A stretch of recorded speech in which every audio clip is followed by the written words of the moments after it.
Our next distinguished speaker is Georgia Rigas. Dr. Rigas is a general practitioner who has been working in obesity management for over a decade. She's the senior bariatric medical practitioner at St. George Private Hospital, Australia's first internationally accredited bariatric centre of excellence.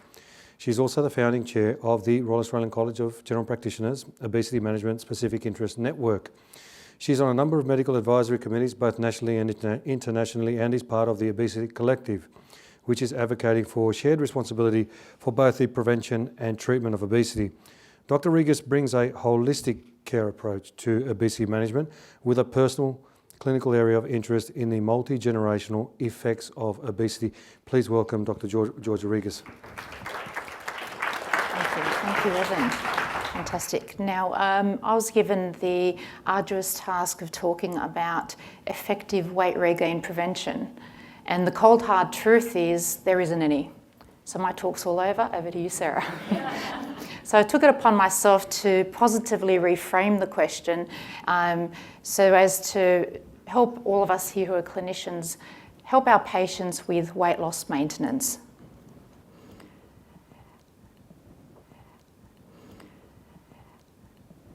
This morning I'm going to be talking about why weight loss maintenance is difficult.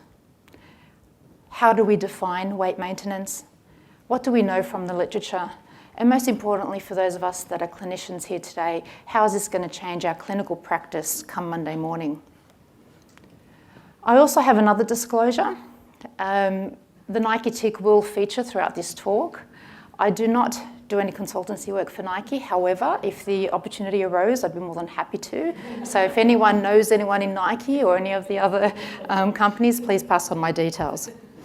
But jokes aside, the Nike tick in my clinical setting here refers to weight loss and then weight regain. And so that will be a theme that will feature a bit. Also in my talk this morning, I will refer to the Action.io study on a couple of occasions, and I just wanted to bring it to your attention. It is the first study to explore the barriers to effective obesity care on a global international level, looking at it from both the perspective of people with obesity, so the lived experience, but also from a healthcare professional's point of view. If you'd like to find out more about it, it was published earlier this year in Diabetes, Metabolism and Obesity, and I was one of the co-authors. So what do we know thus far? We know that most, okay, not all, but most people with overweight and obesity are on a weight gain trajectory. So if I see an 18-year-old in my clinic with a BMI of 27 or 28, there's a good chance that in 10 years' time, he or she will have a BMI of 40, which is class 3 obesity, which up until a few years ago was known as morbid obesity. But we stopped calling it that because it sounded too morbid. Go figure. But I suppose what's lacking on this, and many other longitudinal studies, is the fact that we all had our own first Nike tick when we were newborns. We were born with a certain birth weight. The average is about 3.5 kgs. We tend to lose some of our initial birth weight in the first few days of life. That's the little drop here. And then within 2 weeks, we should get back to our birth weight. So this physiological response is happening from a very early age. What else do we know?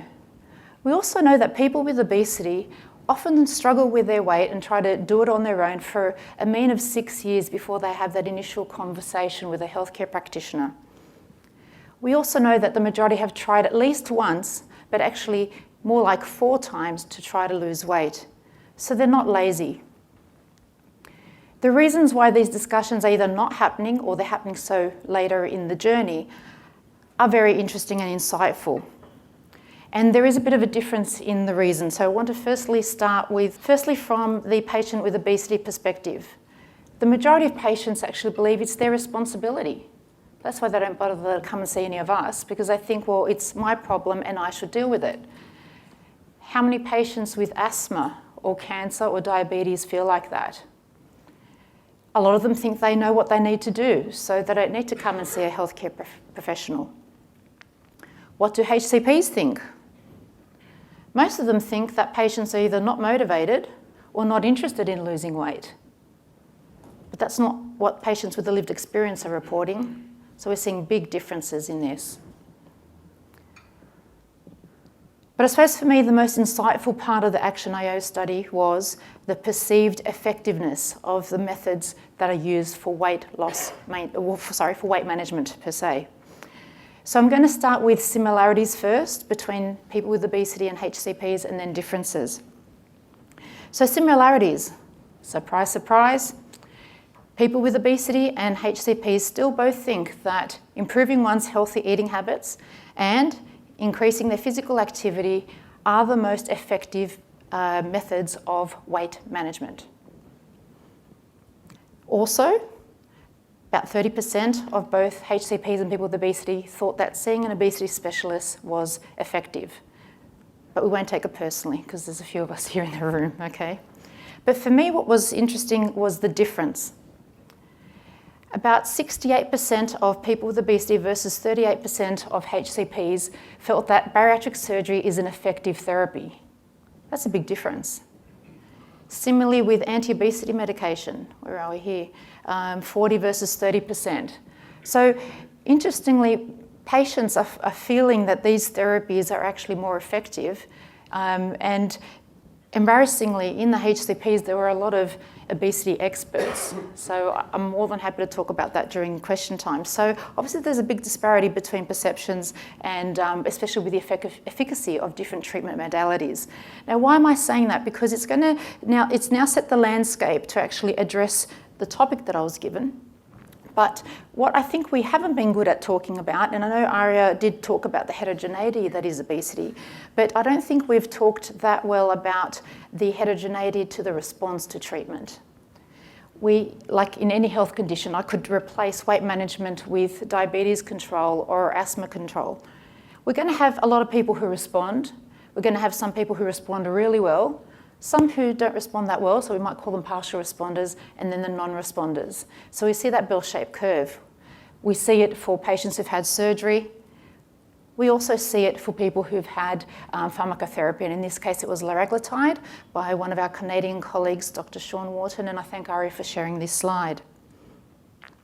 Another thing that we probably don't discuss often enough with our patients is that obesity is a chronic progressive disease with some expected relapses and remission. And we should be talking about this at the onset and repeating the theme along the journey rather than waiting until after the actual weight regain has occurred. Why am I passionately saying that we are not treating obesity as a disease? Because when more than 14,500 people with obesity were surveyed, only half had had a discussion about their weight in the last 5 years. Only a third were given a formal diagnosis of obesity. And embarrassingly, only 1 in 5 had a follow-up appointment made for their weight. Now, if we replaced weight management with asthma management or cancer management or diabetes management, and we showed these numbers to our hospital board or our NGO or our PHN or our Minister of Health, there'd be a riot. There'd be people marching down Elizabeth Street all the way down to the Opera House, and it would hit the media. But as was alluded to earlier, the stigma associated with obesity doesn't attract as much traction as we would like. So why is weight loss so difficult? I know I'm preaching to the converted, so I'm not going to go into a lot of detail, but there are many, but we're obviously proud of our Australian-grown data. So Sumithran and colleagues in Melbourne performed this landmark study which showed that the body physiologically defends against weight loss. And so when I show patients this slide, I explain to them that essentially the hunger hormone in the body is revved up and the hormones that make us satiated and not hungry are suppressed. And these persist even when most of the weight loss is regained. And that's why it's very hard, but not impossible, but it is very hard to maintain weight loss without assistance. And there are lots of other drivers. We've got a reduction in energy expenditure and a few others that you can read here. But in the interest of time, because I've been summoned, I'm going to answer the question that I was given. So what do we know about those patients, the 15 to 20% of people who can actually keep the weight off? Well, firstly, let's define how do we define weight loss? So Rena Wing from America described the definition, and it was firstly intentional weight loss. Secondly, 10% was chosen as the criterion because we know 10% weight loss results in clinically meaningful improvements in one's health. The maintenance of 1 year was based on the American National Health Registry protocol. Registry members had to have lost at least 15 kgs and kept it off for at least 5 years to be able to be part of that registry. Now, it should be noted that the majority of these registry members are female. They've gone to university, they're Caucasian, they're married, and the mean age was about 46 years of age when they entered the registry. So the information may not necessarily be applicable to all the ethnic minorities that we might see in our clinical practice. But what are these people doing? They're engaging in high levels of physical activity. So how much exercise? We're talking about intense workouts at the gym for about an hour, so they can burn about 400 calories a day. They're having a low-calorie diet, which includes a low degree of fat in there. Now, 1,400 calories, that's probably what we had for dinner last night when we had a glass of wine and we didn't even have dessert. They're eating breakfast regularly. Importantly, they're self-monitoring their weight.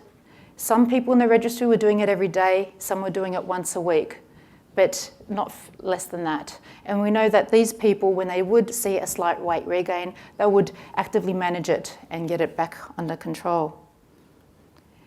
We also see that these people eat consistently every day. Unlike a lot of our patients who say, look, I'll be good Monday to Friday, but I've got to have a bit of a splurge on the weekend. You've got to have a life or live a little. So what else have we learnt since then? So I'm going to power along the next few slides. Now, I apologise, it's a busy slide, but I've included it because I know we're a very broad room here with different experiences, and I didn't want anyone to shoot the messenger. So this is a meta-analysis of a number of RCTs, looking at what has helped people maintain weight loss after either a very low energy diet, defined as about 800 calories a day, or a low calorie diet, which is defined as about 1,000 calories a day, pardon me. So we have a vertical line here. Anything to the left of the forest plot means the treatment therapy is effective. Anything to the right means the control is favoured. So to cut to the chase, equal first were anti-obesity medications. High protein diets also featured well. Meal replacements did well, as did low fat and low GI diets. Exercise was variable when we looked at the different studies, but when they did a total review of the literature that was available on exercise, it didn't quite go fully to the left of the line, and therefore it didn't meet statistical significance. And so when I talk to patients, and you know, we see this in clinical practice, unless they're doing the kind of exercise that you would do on The Biggest Loser, and that's got its own issues, I've got to say, they're not going to lose that much weight with exercise alone. But let's not underestimate and forget the numerous benefits that exercise confers. The preservation of lean body tissue, improvements in cardiovascular function, mental well-being, balance, and so many other conditions. So, I want to make sure that you guys don't fall asleep. I'm happy to take yes, no for these next few slides. So does the amount of initial weight loss make a difference to weight loss maintenance? Yes or no? It does, that's correct. The more weight loss initially, the more that's going to be maintained. What about the rate of weight loss? Does it matter if we lose the weight fast or slow? And Katrina, you're not allowed to answer this. Any yes or no? Okay, the answer is no. So in this trial done by Katrina and a few others, we had the people who lost weight rapidly and gradually, and so this is the run-in period. So they both lost 15% of their weight, and then when they were monitored in the maintenance phase, in both groups, about 75% of patients regained most of their weight. So the answer is whether a person loses the weight slowly or quickly, it doesn't make a difference in the chances of regaining weight down the track. And this is very different to what we actually thought. Next one, does dietary disinhibition influence weight loss maintenance? Yes, it does. So people who have better control over their eating behaviour are going to do a lot better than those that don't. All right, does it matter what food is readily available in the cupboard? Yeah, of course it does. The first thing that we tend to see in the fridge or the cupboard is likely the one that we're going to choose. Does baseline mental health influence weight loss maintenance? Yes, it does. This has been shown particularly with depression.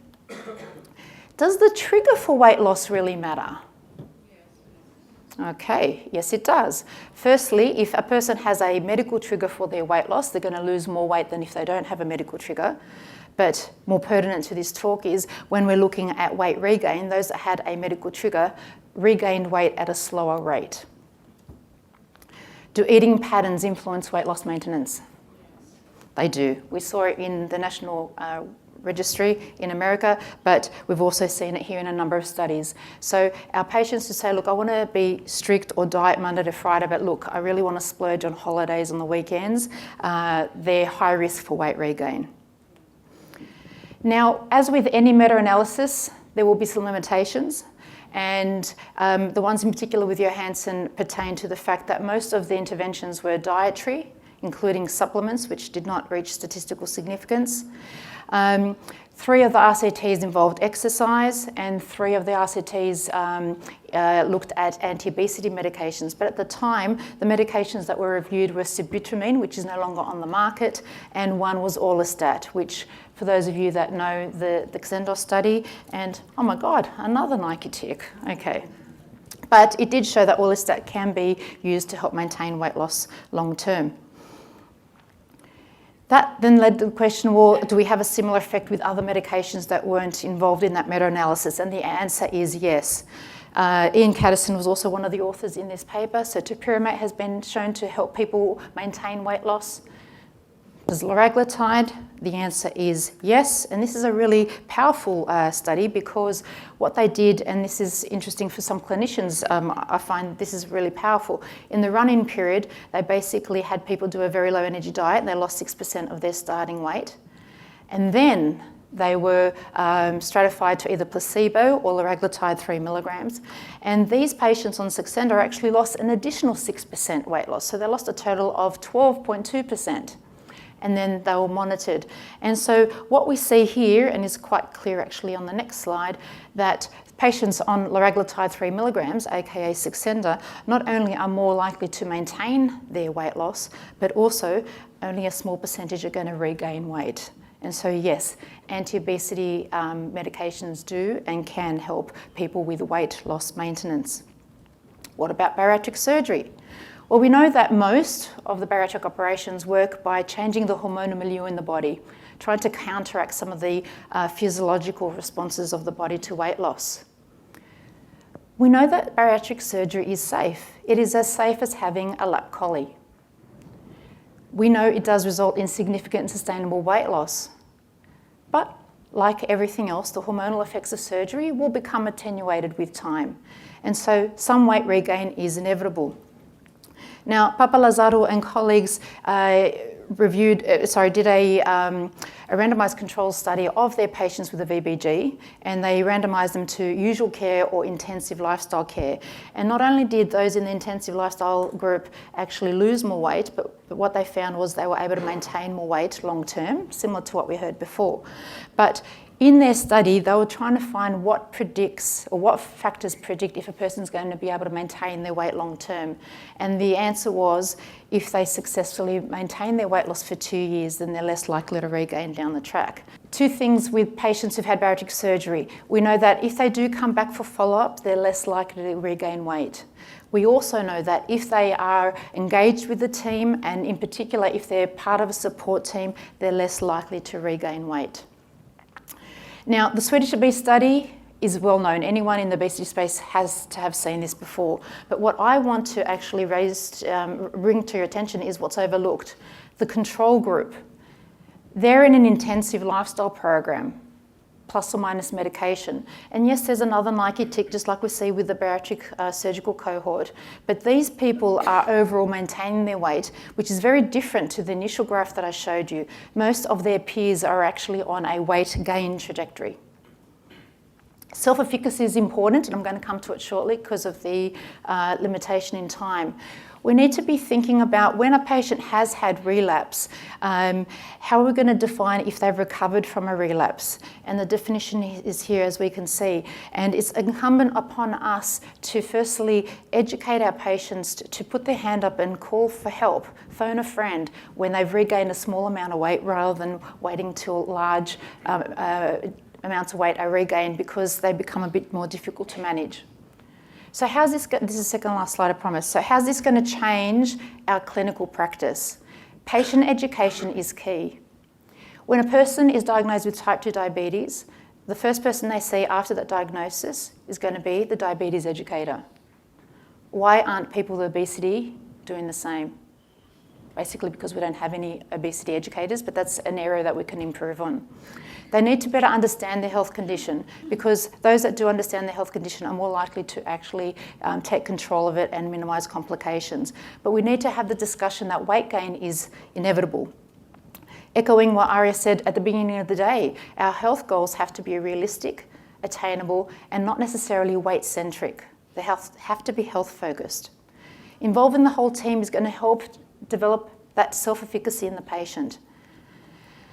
Please arrange follow-up for your patients. Have recall in your electronic record IT system.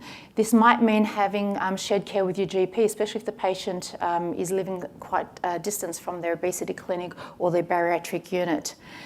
It might mean having an action plan. We have them for asthma. Why shouldn't we have them for patients with obesity? These are the ones that we have, and we list for patients what they need to do and when they need to call for help. So please intervene earlier. Don't wait until they've put 30 kilos back on. Start when they've regained only a handful of kilos. We know that meal replacements and medications do work. They are the strongest therapies that can actually help turn things around. And if you do have patients with obesity, please encourage them to join WIN. WIN is the Weight Issues Network for patients with obesity. It's a support group nationwide, but also an advocacy group.